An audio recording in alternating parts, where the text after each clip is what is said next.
You are listening to Claret and Blue, an Aston Villa podcast brought to you by Birmingham Live. Hello and welcome back to the Claret and Blue podcast. My name is Dan Rowlands and I'm joined this morning by Matt Kendrick. Bright and early, 9:40am. We're doing this on Facebook Live as an exclusive episode. This will drop on Spotify and YouTube later today. Hopefully I'll have added some fancy graphics and stuff if I've pulled my finger out and done some work this afternoon. Matt, how are you this early morning? Have you had your breakfast? Have you had your coffee? You awake? Early morning. It's 18 minutes to 10, Dan. There's been people who have been up since 5 o'clock keeping the wheels of commerce going. I'm all right, yeah. It's my first day back after a week off, so I'm wading through emails, one of which was you.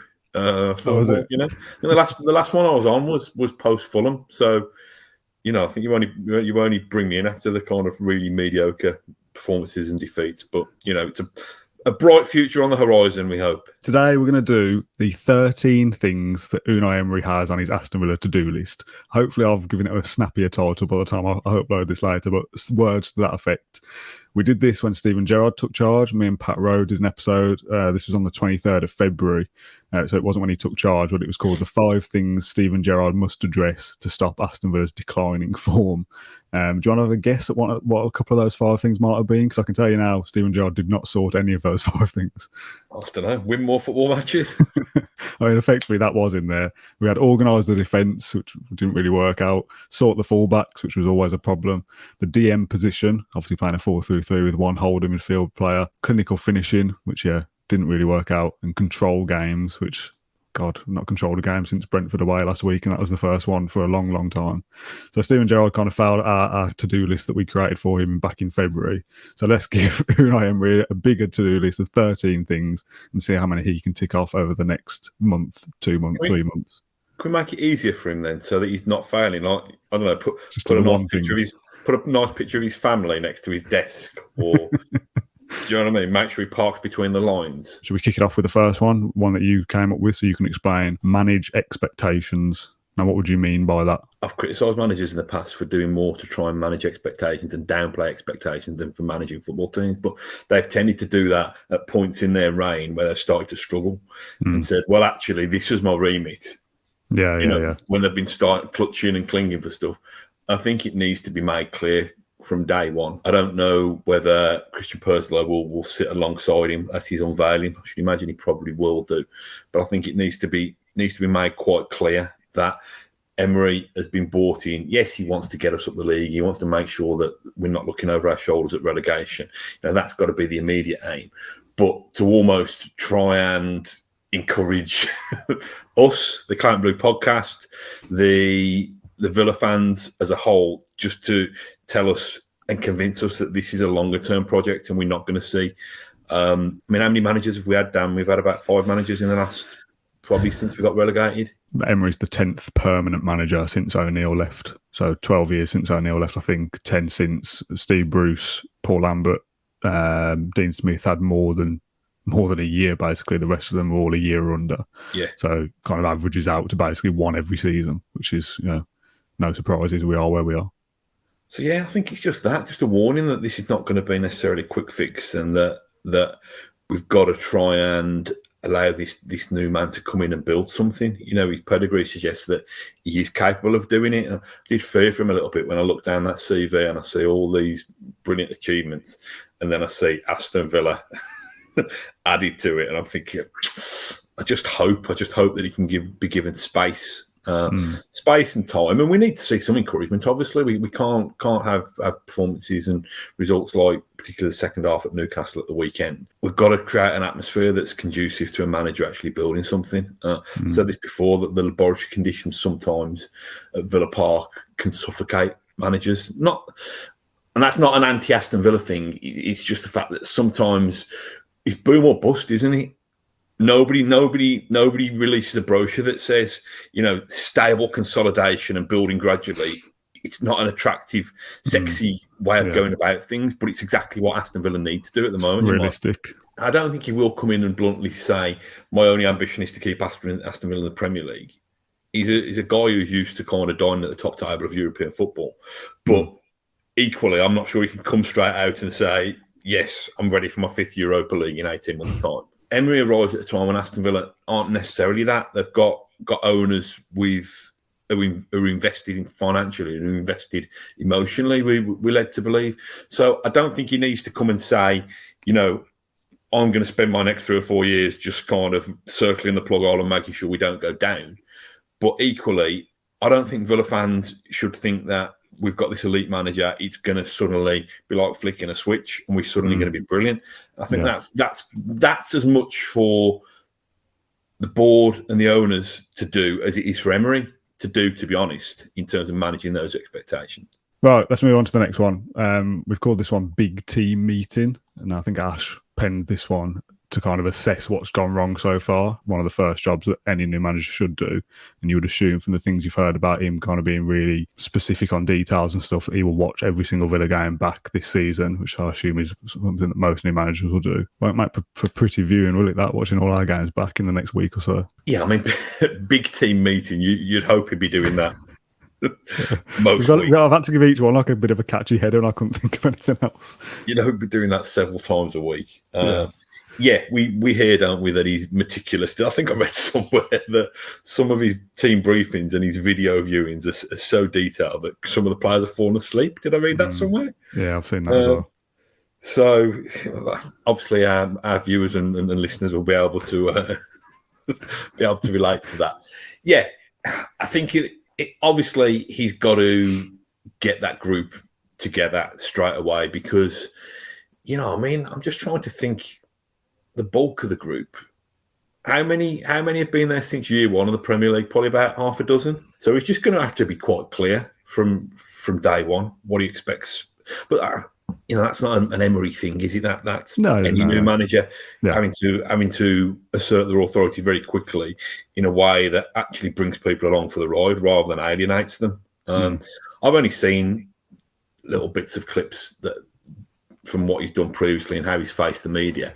And he seems like quite an engaging fella to me. And his record speaks for itself in terms of the way he's got clubs of a certain size outside the elite kind of, punching above their weight, which is exactly where Villa find themselves at the moment because that top 4, top 6 becomes all the more difficult to break into. There's a comment from James here that says, never mind being asleep in the analysis room. They've been asleep during matches at some point during this season, which it does feel like that. It's interesting the difference between Gerrard and Emery. If you were a player, sat in those meetings and having those team meetings and these analysis rooms and videos and stuff. Because Gerrard, if you were a player under Gerrard, I'd be thinking, well, he was a great player. I can learn things from a playing perspective, but maybe I'd have my doubts over his coaching abilities because he's not been a coach for that long. Whereas it's the opposite with Emery, that he's got this vast experience of managing games. I think something like over 900 on the Villa statement they posted, won load of trophies. I would be thinking, well, this guy, if I listen to him and take this in, it might be a long 3-hour meeting, but if I take in what I'm being told, I should improve as a player. And that's invaluable, isn't it? I do wonder whether players look at players in their position. So, the right backs that Emery would have coached at Seville, Villarreal, Arsenal and stuff, and think, well, what did he, if you're Matty Cash, what improvement did he make, or how did he want his fullbacks to play in that system? And I think you'd probably have a look at it like that. What can he do for me? What can this manager? Very selfish thing to say, but what can this manager do for me? What can he do for my game? And what do I need? Where do I need to meet him halfway for that to happen? So. Listen, I think the fella will carry himself with a gravitas for what he's achieved. It's like I say, I've heard these bits and pieces about him doing kind of Bielsa-like sermons and all this kind of thing. But equally, he will know what players respond to what methods, or he will learn that quite quickly. And he will learn the ones that he can just show a 30-second clip versus the ones that he has to give a 400-page dossier. So I think we've got to trust him, and it's a difficult thing for us to do as Villa fans, given that we've had our hearts broken so many times, and we've seen the grand statements and the grand unveilings, and we've been excited and we've been impressed, and there's been little glimmers along the way, but nobody. I mean, Dean Smith got us from halfway down the Championship to halfway up the Premier League, but the last 12 months have put us on the back foot a little bit now and made us a little bit. Okay, we'll support you, but you're going to have to earn it as well. Yeah. Let's move on to the next one called Backroom Team. There's been a lot of questions about whose backroom staff will be and how many coaches he'll bring with him. Obviously, we had Guillaume Balaguer on the podcast last week who talks about a former European Cup winner being Emery's assistant manager, which kind of led social media to have a guess at, is it John Terry? Is it Xabi Alonso? Is it an ex-player? I feel like we probably all kind of maybe fell for the wrong line there, and it's less about a former player and a former coach. There was talks over the weekend or social media rumours about, I'm going to pronounce this terribly, I would suspect, Paco Oysteran, who's Rafa Benitez's assistant manager for 11 years. He won the European Cup with Liverpool as an assistant manager. He knows the Premier League because he was at Liverpool. So those kind of dots link up there. And this comment isn't here less about who he brings with him because, again, managers bring coaches with him. That's nothing new. He needs people around him. But it's more about this one being in here for Aaron Danks, Austin McPhee, Neil Cutler. What happens to them going forward, do you think? Because they've survived Dean Smith being sacked. They've survived so far Steven Gerrard being sacked. Do you think they still have a future at Villa as a part of this backroom staff, as almost like club appointments now, that they will transition between managers regardless of who the main man is? I don't know, is the honest answer. I think it's, I think the thing with, I think Emery will be open-minded enough to assess what's in front of him. I think he will meet with all of the staff and see whether he gets the buy-in from them. Really, and that's a bit of a waffly answer. But I think I think he's bright enough, from what I understand, and open-minded enough to have a look and not throw people out for the sake of it. You're right that the three that you mentioned do seem to be part of the furniture rather than part of the entourage, if you like, or part of the manager's entourage. Now I've only seen bits of Danks. I think he's handled himself pretty well. But yeah, I don't know. I mean, how many coaches did Gerrard have in the end? About a dozen? Loads. I think it was Gerrard plus 5 left, wasn't it? There was a couple of the names in that list that had departed with him. I thought, don't know that. We'll see. It's one of those things that, other than when appointments are made and other than when times are particularly hard and things go really wrong, I don't think people care that much. No. Backroom stuff. It's just when when a striker's missed 47 open goals, that the attacking coach suddenly isn't good enough for. We've seen McPhee, haven't we, coming for a lot of criticism when Villa have been a little bit shaky on defending set pieces, and it's those kind of things. I think when things are going well, it tends to be the manager and the players who get all the glory, and the backroom staff are exactly that. They're in the background. Yeah. Do you want one of my crap analogies? Yeah, go on then. On Christmas Day, right? I'm such a boring old man that on Christmas Day, what I tend to do is leave all my presents under the tree until the very last minute. So it might even be midnight, 5 to midnight on Christmas Day. I don't like opening my presents because they always look better in the wrapper. They always look better when they're wrapped up because you don't know what they're going to be. It could be anything. Do you know what I mean? It could be the secret to eternal life. When you unwrap them, it's deodorant or socks. And I feel I'm in that state of mind with Unai Emery at the moment, that he looks really, really brilliant, all wrapped up. Do you know what I mean? But you don't want to see him manage a game in case it all falls apart. Yeah, the possibilities are endless at the moment. But as soon as he starts managing Aston Villa, what's he going to be? Is he going to be a pair of boring socks, or is he going to be the brilliant little B.A. Baracus doll that I had when I was 6? Do you know what I mean? I just hope it's B.A. Baracus. Okay, good. Thank you for that. Next one. Wipe the slate clean. I think this is one of your ones. Is this in regard to players that may not be featuring at the moment, that everyone gets a fresh start now? Yeah, I think so. I wouldn't call it trolling, but I replied to a Frederick Gilbert message on Twitter last night when he put a picture of, I think it was him and his other half in Halloween gear. And I rather put a pithy statement underneath saying, "Aren't you bored of knocking on doors?" Which it got the amount of likes that it deserved, about a dozen, which was probably a bit too enthusiastic from Twitter. But this him isn't there. These Gilbert, these Sanson. I mean, you tell me, go through them. There must be another 2 or 3. Akamba, yeah, that's probably it. I mean, to a lesser extent, loan.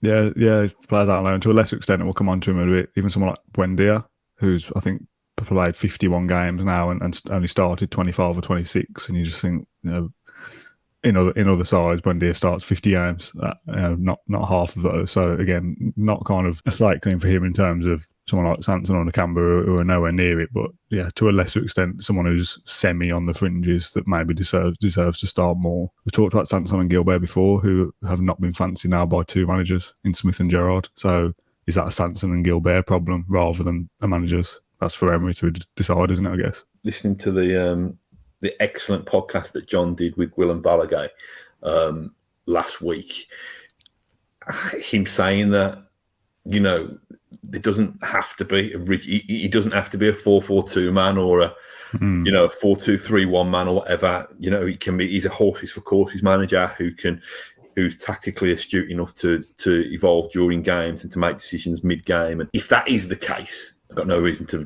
doubt it. If that is the case, then he needs to have a look at that squad as a whole, because he needs to know. It might be that, Matty Cash is the perfect right back in a particular system. But if he needs to change mid-game for whatever reason, I'm not saying Gilbert might not be of the level, but he needs to have a look at him. He needs to see where the guy's head's at. He needs to see that he's motivated and invested to be able to almost have those 3 or 4 or 5 or 6 moving game plans in his own mind. Villa have got a squad of they've got a squad of 25 at least senior professionals, and then they've got another half a dozen, younger players, and a lot of them out on loan. The first thing Emery will do, surely, is try and sit down, or him and his staff will sit down with all of them, 30 players there, and just try and get a sense of whether they're bought into what he's saying. Paul says, will he appoint a different captain? Paul the dog there with that Facebook profile picture. And that leads into our next two, which I'm going to combine because we're running out of time. Nail his own leadership group and captaincy call.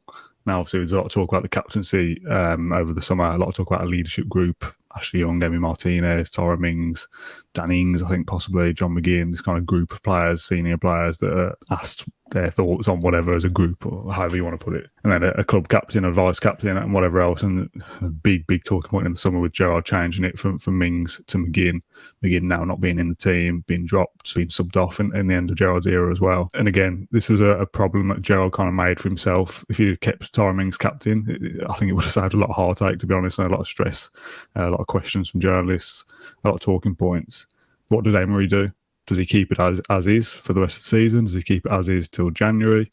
Or does he instantly come in and have a chat, like you said, with everybody there and say, right, now I'm going to put my stamp on things, I'm changing it again? I think the leadership group probably remains the same, I would have thought, because they've been selected for a reason, that the senior professionals obviously got big voices.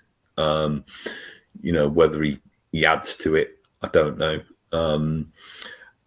It's a really awkward one. I mean, Gerrard, to be fair, kept the captain he inherited, didn't he? I think even when he took over, there was a little bit, I'm doing this for now, but it might not be forever kind of thing. So he did sow the seeds of it then. I think the first point of order really needs to be that your captain pretty much has to start every week. And if you can finish every week as well and stay on the pitch for the length of the game, I think that's a big thing. I'm not sure that he needs to make that decision straight away. He definitely doesn't need to make it if he's not going to play John McGinn, because he won't be playing anyway. So if he knows John McGinn is not in his starting lineup for the first 3 games of this World Cup break, he can get away with at least not naming it till the turn of the year. As silly as it sounds, I don't think that he'll think that's his most important decision. No, it's not, is it? I think he's got a lot more things to sort before that. I think as long as it's handled well. I mean, I saw some quotes from Mings at the weekend saying it did affect me, it did upset me, and I'm actually proud at how I've dealt with it and how I've bounced back. And that will be the same if it's taken away from McGinn. McGinn must have been really proud to have got that captaincy and must have been thinking, yes, I can lead this team and lead this team to good things. So I don't think McGinn necessarily is the right person to captain Villa. I think that, like you say, Martinez could do it. I don't think there's anything wrong with Mings doing it, but I think there's bigger issues for him to sort. Instil Confidence was the next on the list. How on earth do you do that as a manager? How do you get players to become confident? Good question, isn't it? Confidence comes from winning. Confidence comes from scoring goals and winning games, and you can't just switch that on straight away. So how do you get them to feel better about themselves? It's a difficult one, Matt. I mean, I've managed you in the past, Danny. Confident are you? Pretty confident, yeah. I think. Pay rise. I think it's just, and this is probably a very kind of sentimental way of looking at it. It probably is reminding some of the players, getting those technical editing wizards in the analytical team to start. Leon Bailey's probably got his own editing team anyway to stick his show reel together. But you know what I mean? Just saying, pulling Jacob Ramsey to one side and saying, listen, you're a lad who's been playing in the Premier League for 2 years. Look what you've already achieved. Look what it's obvious, isn't it? To me, I'm not sure that Emery would go about it, or managers do go about it, but it's like, okay, open door policy, come and see me. Any problems, let's talk about them. Let's see what support we can give you. But you're going to have to find the answers yourself to a degree, and just reminding them of the good things, basically. That sounds a little bit, I don't know, a little bit TED Talk, I suppose. But someone like Ollie Watkins who's struggling in front of goal, you can put a kind of goal compilation together. Go, look at all these great finishes you did. Like, just do more of that. You scored a hat trick against the champions of England a couple of seasons ago. Like, you've got it in your locker to do these things. You just need to find it within yourself to go back to that kind of happy place. And once you score a couple, you'll feel better and we'll kind of go again, kind of thing.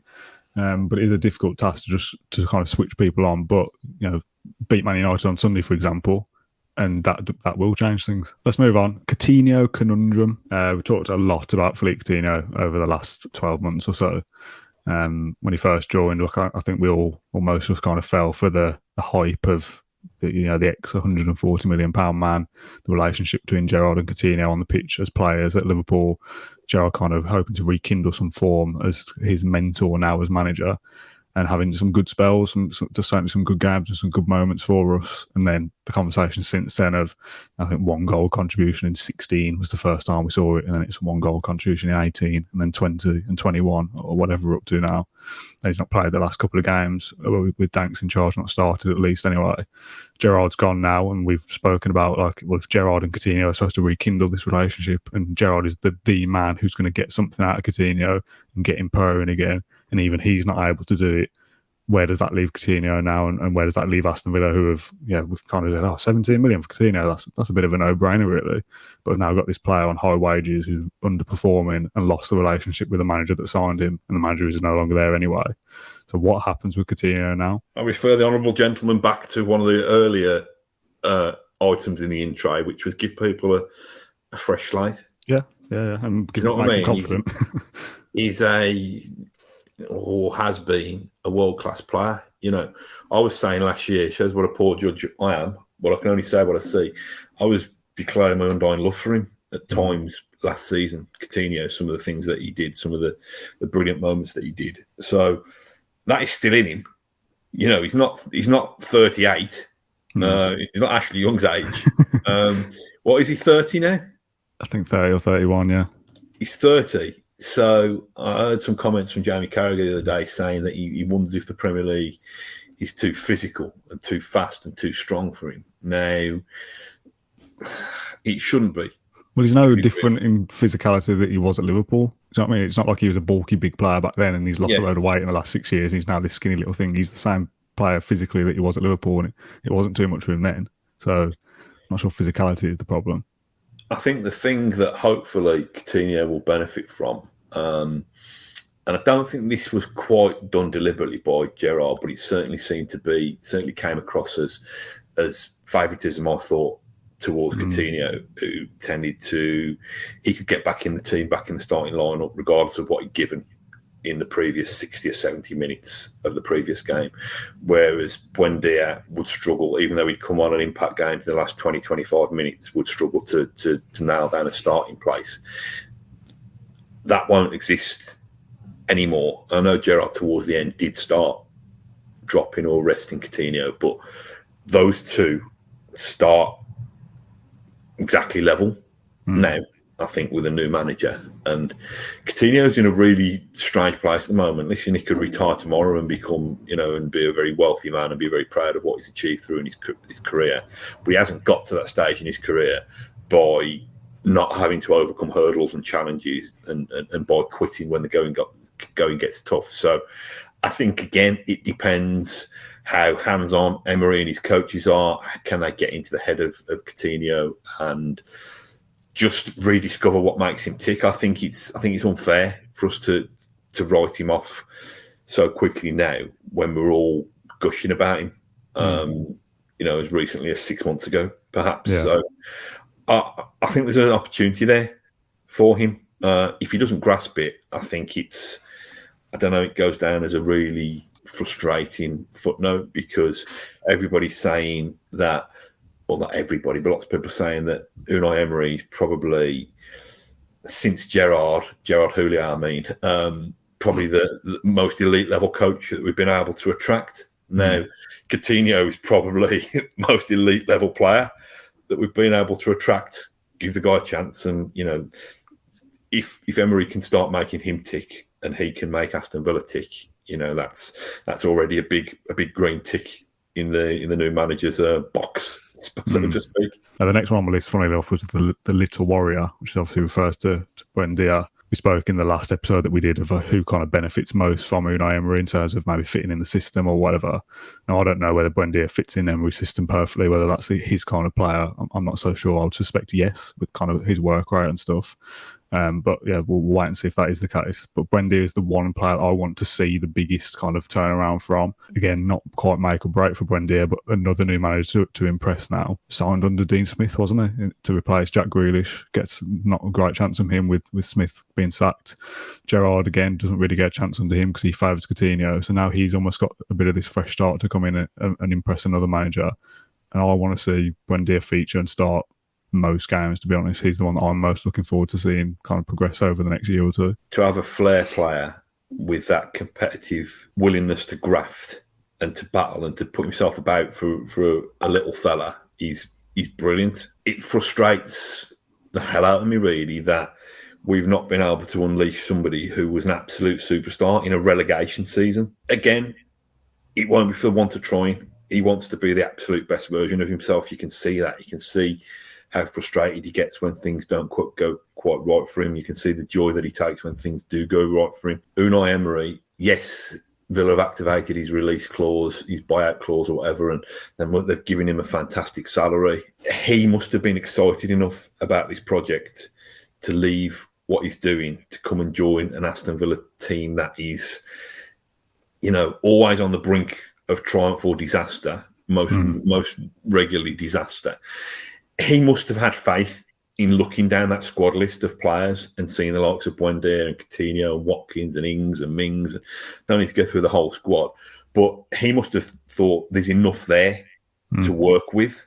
And I think Buendia fits slap bang into that for me, that there's so much unfulfilled potential. There's probably half a dozen players who might have reached their level and will have to be moved on in the next for sure 6 to 12 months. But there's a hell of a lot of players who haven't reached their level or haven't reached it anywhere near consistently enough. Yeah. I think Buendia almost epitomises that for me. So I think he'll be the one who, I don't think Emery will have to ask him twice if he's invested in this project, because I think he'll show every day in training that he is. And then it's up to the manager and his coaching staff to try and convert that onto the pitch every week. I'm going to combine our last two into one, because they both go without saying, really. So the first one is cut out mistakes / conceding goals so softly. And the second one is Ings, Watkins or both / score more goals, which is a very kind of basic, obvious thing for a manager to do. Stop conceding and start scoring. But it's the basics that Villa needs to get right. It's the basics that Unai Emery needs to get right. And I don't mean that in the sense that just go back to basics, get a clean sheet and be really hard to beat and be boring and be horrible defensive football. But just start doing the basic things right. Stop being so soft. We spoke on the last podcast and I mentioned it to you on social media. I tagged you in a tweet of a clip we did when we first started the podcast saying that Villa had got a soft underbelly. Listen, we weren't playing brilliant Olay football, but we were playing reasonably well against Bournemouth at home. Should have got something from that game. Palace. Against Burnley at home, should have won that. Palace should have picked up at Arsenal. So these games where Liverpool. they've been competitive, but they're just too fragile. They're just they've got such a soft underbelly, to be honest, which is great if you're a puppy, not so great. I was just thinking about your dog, to be honest. It's great if you're a puppy, it's not great if you're a Premier League footballer. Premier League footballer. And that was 3 years ago. I think it was December 2019. We were on like episode 5 or 6 of the podcast. And we'd just been promoted with a manager who'd not had any Premier League experience. We'd signed a lot of players. We were in a relegation battle, and finishing 17th would have been a success, and it was a success, and that's what we did. But that's 3 years ago. We should have moved on a lot since then, and we've spent a lot of money since then. And having a soft underbelly and being so weak that you concede and then instantly concede again, and we've done that a couple of times this season already. Villa should be better than that. Yeah, I went to watch my son's team play yesterday over Hagley Way, and they got absolutely hammered, and you could just see the confidence drain out of them after every goal that was conceded, and probably forgivable in a group of teenagers who are becoming young men and still trying to learn their way in life and learn the way about the game. It's less forgivable with a professional football team, who don't seem to cope well in moments of adversity. And there will be examples where that's complete nonsense, what I've just said, and there'll be times when we've fought back and we've grabbed a point or whatever, or we've battled against the odds and got something out of games. But more often than not, when things go wrong, they start to snowball and go spectacularally wrong. And yeah, it is a mentality thing, and it's trusting their own ability, and it's trusting the people around them, trusting the teammates, and that's one of the biggest things for the manager to do, and that's at both ends of the pitch. That's at the middle of the pitch, and that comes down to instilling confidence. And even when things are going against you, having the belief in your ability and having the trust in your teammates to find a way to win games, to find a way to not lose games. What was the question? Just as a two-part, I'd be better defensively and be better going forward. As I said when I first mentioned it to you, I think you were talking away. It's a very obvious thing. It's a very stupid thing to say. Football manager must make football team stop conceding and start scoring. But it's the basics that Villa haven't been getting right for ages. And if we start seeing Unai Emery just get the basics right, and Villa look more sharp and more streetwise, and Ollie Watkins managed just to score one of the 4 chances he might get in the game, but we win 1-0, I'll be happy with that. That's progress for me. It is, isn't it? It's big moments as well, isn't it? It's stating the obvious again, but it's big moments at both ends. Some of the goals that we conceded again at the weekend were just bad. Yeah. Just on the forwards quickly, what kind of best system they're working, whether it's still Ings up front and Watkins off the left, whether Watkins will go back to being the main man. Cameron Archer. Emery gave a lot of young players a chance at Arsenal. I think he signed Martinelli and Saliba, who obviously are doing really well for them now a few years later. Gave chances to Smith Rowe and Saka and whoever else who, again, are still around the Arsenal first team now, who are top of the league. Cameron Archer might finally be getting his chance under a new manager. I think so. I mean, obviously backfired at the weekend, but we've had this debate, haven't we? All managers have had this dilemma. Gerrard certainly has in the last 12 months, how to get those 4 attacking players in the same team. Dank's managed it for one game only, but was wise about it, was brave enough to leave out McGinn and Ramsey and play, his best 2 defensive midfielders and stuff like that. I think Emery, he's no mug, is he? I don't think he will. I don't think he will be bothered by reputations particularly. I think he will say, okay, I need an efficient system for this particular game. You know that I value you because I've told you, I've shown you, you've had opportunities. But for this particular game, I'm going to move you away. You're not going to start this game because this is the team I've got to select. And I think with Gerrard being a rookie manager, it's difficult because you may think that sometimes, well, I might have lost you for good. If I leave you out of this one, I might not be able to get you back. I'd like to think that Emery's got enough miles on the clock that he can manage a situation that says, listen, this isn't one match. You're still valuable to me. Yeah. You know, you can help me. You can help us win this game, even by not being involved in this game, by just having faith in me. The question was Cameron Archer. Yes, Cameron Archer goes back to that one clean slate for everybody, judge everybody on their own merits. You know, yes, he might watch 12 months worth of VHS tapes to find out who's been doing what on the training ground and on match days, but equally just looking and working and speaking and just managing, basically. Managing and just getting people to believe in him, really. Yeah, that's our list of 13 things. It's actually only 12 because the 13th I'm going to give to you in a sec. But the list is, these titles might change when I come to edit this. Manage expectations, big team meeting, brackets, what's gone wrong so far. Backroom team, wipe the slate clean, now his own leadership group, captaincy call, instil confidence, discover an identity, Coutinho Conundrum, the little warrior, cut out mistakes / conceding goals so softly, Ings, Watkins or both / score more goals. And the last one that you wrote down on your list that you actually did some homework when I said, can we get some points together? Point number 6 on the piece of paper that you physically wrote down. Do you want to read it out? Subscribe to Claret and Blue. Yeah, you said you don't care about the rest of the things. As long as you know, subscribe to Claret and Blue, you'll be a happy man. Can you imagine him battering us in the comments every week, saying you don't know what you're doing? Well, there'll be somebody that watches this back who creates a YouTube account called Unai Emery, and they'll be battering us in every podcast now, and we can flash it up on screen. That'd be quite funny. But yeah, the last thing is a message to people watching as well. Subscribe to Claret and Blue.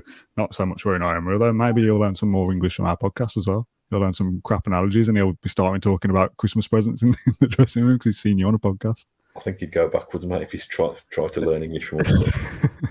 Yeah, there's a list then of 13 things on Unai Emery's Aston Villa to-do list. Some of those are things he needs to sort out ASAP. Some are more longer-term projects, but hopefully he's here for the long term to actually install some of those things at the club. Matt, thanks very much for your time. I can hear your WhatsApp pinging off left, right and centre, so get on to your next meetings. I know you're very busy this morning. Just before I go, I've stalled my meeting slightly, but just before I go, did we do the ones you've just read out there? Something about identity? Did we even touch on that? Oh, did we not do that one?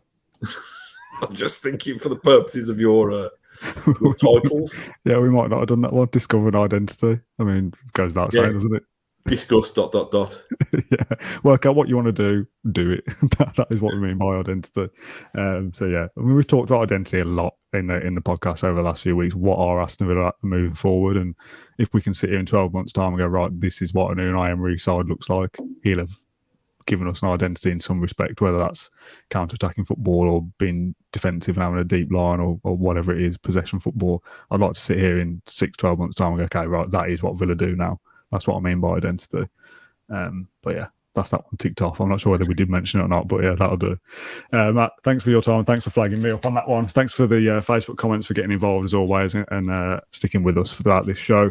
I'll edit this down and tidy it up for the YouTube version because I think we've probably been a bit all over the place at times. I've done a couple of shout-outs.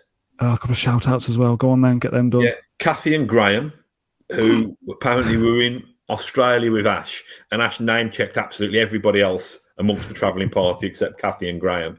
So I saw Kathy and Graham at an event in Stourbridge last week, so much love to them. Also at that event was a fellow called Charles who came over and said, thanks for the podcast. He loves it. When he's travelling around the country, he's listening to it and he's making the journey fly by, and his wife's sitting next to him in the passenger seat with something else in her headphones to block it all out.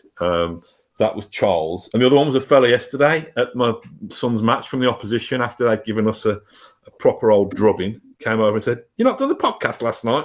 I'm like, listen, mate, my son's team was just being heavily beaten. I didn't really want to be talking about my team being heavily beaten as well. But a fella called Nick, so he was a nice guy as well. So that's all the admin done. Do we do mention for Claret and Blue Live as well? Yeah, you've announced it, haven't you? We've announced it on Twitter, but we haven't announced it on the podcast anyway yet. So Claret and Blue Live is officially all confirmed now.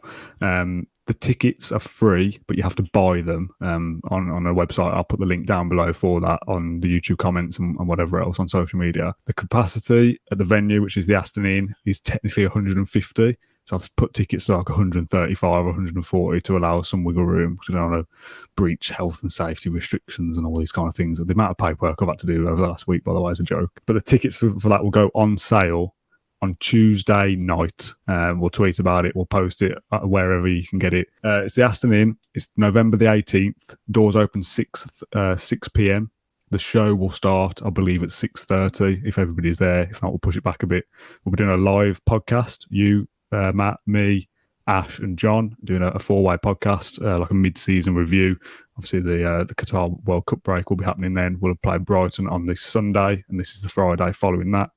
Then we'll do a Q&A with the people that are there. We'll do a raffle as well. I've got some prizes lined up already, and I've been messaging various companies for prizes. So if anyone's watching this on the podcast and you've got something that you want to give away, hit me up, send me a message, and we can work something out.